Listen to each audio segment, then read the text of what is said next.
Do you know one thing I hate about the current food trend? Because there's always food trends with food. The current food trend, I'm not sure about the rest of Australia. But have you been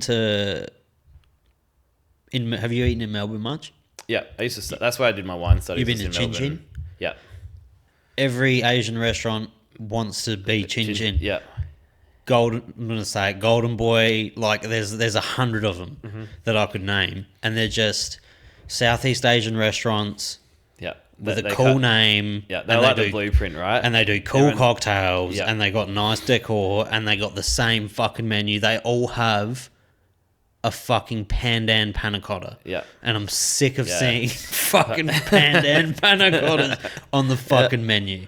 Like, do you know what I mean? Totally. Like, it's such a copy and paste. 100%. People just bought that Chin Chin cookbook and just got a slick fit out. Chin Chin, in my knowledge, was the Bee's knees, first. right? Was the first of them. Yeah. I went there not too long ago. I think I went there like 2 years ago, and it was nice. Yeah. But it's just like so overdone in my head. It's like I've eaten this food 1,000 times. Yeah.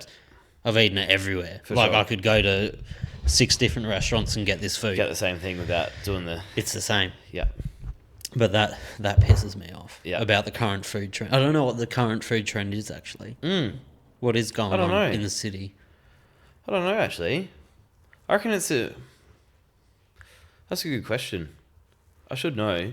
I don't know, but I always feel like we need to look to, like, and I hate to say it, but I think like Melbourne and Sydney are always ahead of us. Like, I think they are. I think restaurants, like we always copy them, right? And I think probably the one, like in terms of it's a more of a trend, I reckon, as a cultural thing, is that small, like we're a wine bar but don't have the kitchen thing, and like Lee Street Wine Room kind of did it, I reckon, where it's like that restaurant come bar though. It's like small plates, like, you know, the menu won't say like entree or large or anything. It's just like a list of say 12 items. Does and you almost go Pink Moon Saloon do food? No, they used to, but they got rid of that kind of. They had like a mini kitchen out back. I thought they had like a fucking wood oven or something. Yeah, they had a pretty kick-ass little setup going for a while, but I reckon that's probably 5 years ago. I went there ages ago, and I remember seeing them bring out this like massive tray of delicious looking roasted vegetables. Yeah. And I was like, oh, I didn't even realize they did food. Yeah. But that place is banging. That's awesome venue, and that's kind of what I see heaps of in, and I think is kind of like everyone's trying to creep in, is do that small kind of venue thing with like a really like niche set of plates, or nothing's like super expensive, right? You're like, you get a wicked little pasta dish for say $24 rather than paying it like at a proper restaurant, so to speak, at say $38 for flour and water. You're kind of getting, you know, a few little cannellonis, few whatever. I think that's still trying to like creep in a little bit more. What's a spot in Australia? What's like number one on your bucket list for food? As a country, Australia. In Australia, Restaurant. Singular restaurant. Oh, that's a great question. I have one. Yep, go. I have one because I've seen it. I don't know if you watch Chef's Table. Yeah, I love Chef's Table. Fire Door. Yeah, I fucking loved it. I'm obsessed ever since I left kitchens, because I used to be in fine dining, and I fell out of love with the tediousness of it, because it doesn't taste as good as like nice rustic food. Yeah. It's just impressive technically.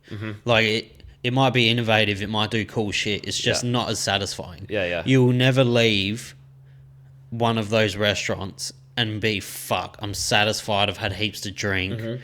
You might, but like in my opinion, I just fell out of love with the bullshit of it all.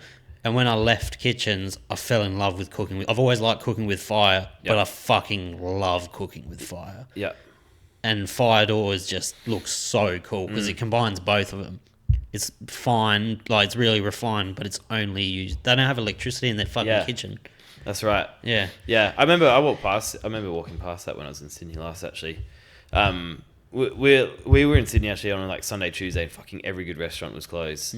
But it's funny you say that, because I think I'm in a point eating at the moment where like, and someone else has used this line, I can't think who it is, but that point of, and it may be Bourdain even, where I'm actually like, I hate food that's almost too smart for me. Yeah. I mean, that full thing. I don't want the waiter to fucking explain the food to me. Yeah. Kind of like, again, I totally appreciate, like, so many friends work in this industry, and I do appreciate the detail and love it, but I'm just like, yeah, sometimes when I just look at it, I'm like, how the hell was that necessary to actually And a do lot of that. it's not necessary though. It's just That's a what flex. I mean. It's just a flex. Like I'd love just to go on like a road trip of Australia and like do a little blog on the best bakeries or something, and just like That was going to be a series of mine. like I'm seriously, I I want to wanna go to Tasmania and do like their little fish pies and I want to do Adelaide's best pie series. That's actual like my mum and dad just about to go caravanning for 3 months. Yeah. I said to mum, like, you're retired now, you should start a little blog, YouTube. start it for me or something. Do a little blog of best bakeries or pubs even. Who does the best palmy? Like, I kind of just, it's funny with wine as well because people I think wine is the real snobby thing, right?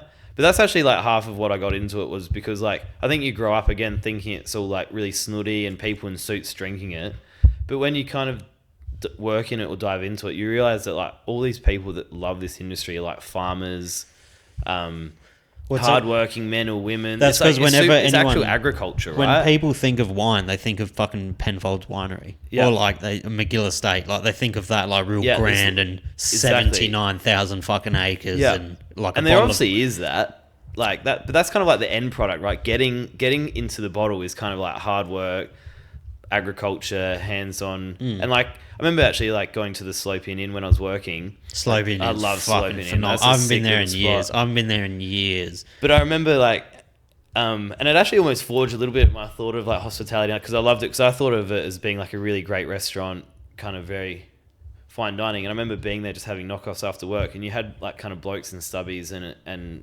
singlets just coming in just for knockoffs, and I thought like I love this where it's like the regionality of it and the appreciation of where they are, of being able to just you didn't have to come in a suit and tie to like come in, you can just knock in and it's just a funny industry because like sometimes people think like I get like bandied with thinking you're really snobby, but it's like I actually just love say a 4X, a good pie. But I'll also tell you what a shit pie is and a good pie is. Like, so I'm not going to tell you about Indian food because I know my limits, but like things like that, I'll be like, I just love See, that's where I'm at right now is I just love simplicity. And that's what I loved about food. Jolly's food. I've always loved. It's like honest. Jolly's food was so fucking honest. Like there was great techniques, but it was so prep heavy. Like it wasn't techniques as in there was like a gel on the plate with like this and that. It was techniques as in that fish you're having was a whole fish. Yeah. That piece of fucking pork you're eating came from an actual whole pig from a farm in South Australia. Like he was real big on sustainability and local produce, so everything was from South. I wouldn't even want to know the bill of his stock because we had the best of the best there.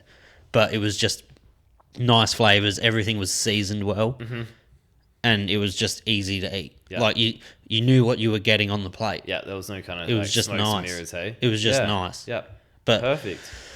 But in saying that, I do really want to go to Botanic.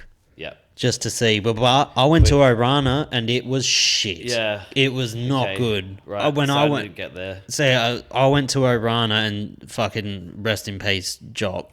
But that restaurant was no good. Right. In my opinion. Okay. I went there, they served me the same meal twice.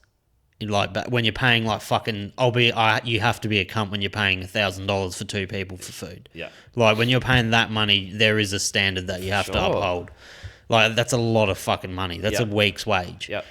And it just wasn't nice. The flavor like wasn't salted. They, like you said with botanicals in gin, when they put something in there just to do this. Just to tell you. The plates of food had things on there, but they did have one of the best dishes I've ever tasted. They did a Pippi's dish, Gore Pippi's, with I think it was like saltbush or some sort of water plant. That was phenomenal, but the rest of it was so forgettable, which was disappointing. Yeah, see, I haven't done Botanic either, but Botanic looks like it's fucking good. I've kind of had. Well, there's a few regulars that come into Jenny that work there. But aside from that, there's definitely, like, I've had it on good account that it is actually... It's always been pretty good. It's actually the bee's knees, right? I remember when I was at Jolly's, people used to talk about Botanic and, like, really equate it to each other because Botanic was never really, like, it was always nice, but it was never fucking And kind of slept on, right? It's so out of very, sight, out of mind, very right? slept on. So easy to dodge Is it, Bistro whereas- Dom still around? Nah, Bistro Dom's long gone. See, when I That went was a bit of an OG for like at, fine dining. at of Adelaide. Jolly's, that just kind of was kicking off as I started there, and they were using fucking ants. And what was the head chef's their name? Well, I think is his name- that Duncan? That's now Duncan. open Africola, right? Yes. Duncan Yes. kind of blew that place up, I reckon. Someone else owned it. Duncan was I reckon there. Duncan was head chef and got that. Yeah, Duncan So- was head chef at Bistro Dom's, and he was killing it. Yeah. Like in the hospitality community. I don't know Yeah. about commercial success, but in the hospitality Yeah, people that community, you kind of want to know, you were he all was about it. and it was tiny. The kitchen was literally Yeah, it was kind of like a real skinny little venue, wasn't it? it was like this. The kitchen was literally maybe from me to fucking the wall to me to there. Yeah. It was tiny. Yeah. Yeah. Yeah, I think Botanic Restaurant's somewhere, again, it's crazy amount of money, but It's hard to find people who want to fork out $700 for a meal as well. totally. But I think it's, I don't know, I feel like I said, I've got it on good enough account now that I think it is that good. And I kind of want that place to like, you know, something you could almost take to your deathbed of being like, that was like top 3 dining experiences.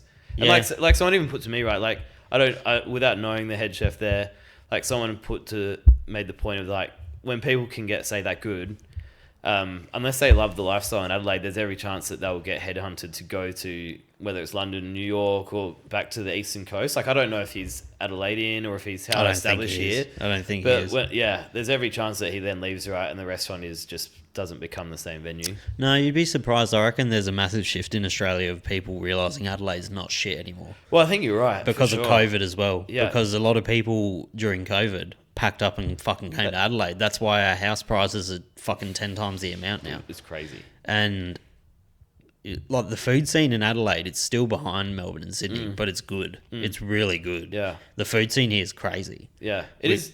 There's some talented chefs here. Yeah. There's just not as much multiculturalism as there is in those states. Yeah, That's the only thing that Adelaide lacks. They have like proper inner suburbs, right, where it's just almost like a whole Yeah, strip it's a of different. like It's a different. Like Vietnamese food. their signs are in different languages. Yeah. There's none of that in Yeah, I Adelaide. know. You might get it in.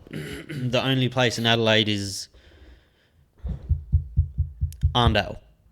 Right. Have you ever been to Arndale? Dude, I have not been to Arndale for ages. Fuck, that place might as well be called Vietnam. Really? Yeah. It's crazy As down in- there. Well, there's an Arndale shopping centre, right? But Yeah, you're talking behind about there. But you're talking about the suburb in So general. behind Arndale, Yeah. there's the nicest but dirtiest Vietnamese that places. that whole pocket, right? Ferryden Park, I reckon, is where you're at, Yeah. isn't it? Well, we're Yeah. in the southern part of Adelaide, Yeah. so down here it's that just northwest, white. yeah, that northwest spot there, though, I know is. I remember I actually bought an old second-hand car from out in West Lakes, and I remember, or even further, and I said to my now wife, being like, "Can we detour through these back streets and like just like isolate a couple of Vietnamese restaurants just to hit them up, because I just know that it's just out of our zone, right? But they're like proper, authentic Vietnamese." I love going to different suburbs. The first thing I do when I go to a different suburb is I look on Uber Eats at what they got available. Yes, dude. And That's- the south gets fucked with Uber. We got no nothing, good Uber dude. down here. Yeah, I but then know. you go up to like the western suburbs or They've got all something. dynamite. It's like, crazy. Yeah, I know. We luck out down here. I got to pay that $14.99 delivery fee Yeah. to get something from like the city. Yeah, I can't agree with you more. So glad you feel the same way. That's the first thing I look at. Yeah. There's this fucking really nice Szechuan restaurant on Goodger Street that I go to a lot. Okay. I'm gonna butcher Oh. it. It's like Bagu Yui or something. Yeah, no, not helping you. It's next to it's like 2 stores down from the supermarket on Goodger, the Asian supermarket. You know the one? No, it seems like there's a few on there now. On Goodger, therest a really nice one. Yeah, it's got like kind of more modern-ish yeah, one. the modern one. Yeah, it's yeah. like 2 or 3 Yeah, yeah. shops down from there, and they Okay. got some nice shit. Yeah. They got not, but Szechuan food's too fucking hot. It's so Everything's spicy, covered in dude, it's like crazy. but it's in it's got the pepper. Oh, Yeah, Szechuan pepper, dude. It's like a real weird yeah, heat. It's numbing. Numbing. Yeah, then yeah. Yeah. Do you remember actually? You said you watched Bourdain before. Yeah. There's that episode with him and I think is it Eric? He's that French chef that I think he's the guy that found him actually the day he was found to be Really? dead.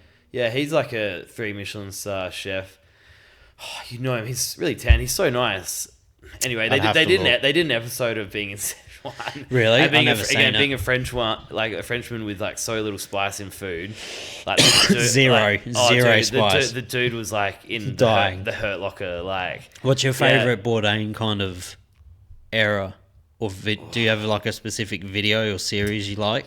no, I don't know. That there's an episode, 2 episodes I really like. There's an episode with him and Andy Richter in northern Thailand, which is really good. The episode in Vietnam's pretty sick. Where he meets Barack. I think like that gave such like, I reckon, just broad appeal to Barack. He just seemed like just an actual regular human. I reckon everyone got behind Barack. Yeah, they're two that stick out. There's actually, I think there's one episode as well where he's down in Lyon with Daniel Bouland. He's a Frenchman as well, New York-based chef. That was probably actually, because I like, kind of with you, I like his shows. They're really cultural driven as well. It's not just 45 minutes of like, I'm telling you, just food. You'd really like Best Ever Food Review I'm Show. Keen on that. He's fucking amazing. But I reckon the best Anthony Bourdain series or spot was when he went to Spain and he went to El Bulli. Oh yeah, have you seen that? That's sick. That is a sick episode actually. Yeah, and they ended up just cooking up some oki, I reckon, on the little on the barbecue. And just amazing. And El Bulli was crazy. To get a stage there, it took like 18 months to work for free. Yeah, right. For 2 weeks, and you'd have to fly to a little fucking island in Spain. Yeah, dude, so crazy, wild, isn't it? Yeah, I met Heston once. Oh yeah, actually, that was cool. Yeah, right. Yeah, how'd you tee that up? So he came down this is when Heston was like a fucking superstar. Yeah. He did like a world tour and he did like a cooking demo and we all went to it. And the owner of Osteria, or one of the owners, was kind of chauffeuring him around Adelaide. Mm-hmm. So after that, we went to a restaurant called, the same owner as Osteria owned Mezzalunga. Yeah. Do you remember Mezzalunga? Yep. I don't know why that closed. That was amazing. Amazing restaurant. It was really nice. We went to Mezzalunga or was it British India? They were next to each other. Yeah. They owned both of them. We went to one of them and we were having drinks with him and I accidentally burnt him with a cigarette in his eye. Heston? Yeah. No way. I was walking away from him and my head chef was walking towards him. Yep. And he bumped me and my cigarette just went boom. Bang. And it went over his glasses and went mink. No way. And I was like, fuck. That's unreal. What was the reaction? Oh, I just said sorry and he was like, it's all right. He was pissed as fuck. He just wore it. Yeah, he was hammered. But yeah, that was fucking... What a cool... That was like the golden years of cooking, I reckon, back then. Do you reckon like what we were talking about before, there's talking about food being too smart? Do you reckon though there's a level where you're actually... Like, I've not eaten his food, so I don't know. But do you reckon you can then actually be so maybe clever or as skilled as him where it actually can then... actually comes back to a point of almost being practical and making sense? When I say... Like, it's almost beyond the... When I say that, I'm saying it as if I fell out of love cooking it. Yeah. Like, it's not there's not as much... Yeah, from the back of house side of doing it. Yeah, it's just, for me personally, I just fell out... Because when I was younger, I was like... That's what I want to do. I want to do that. And I just had the goal. It was like, that's what I want to do. And then you get there and you're able to do it and it's like, oh, it's pretty like, it's not cooking. It gets to a point where it's not cooking. Yeah.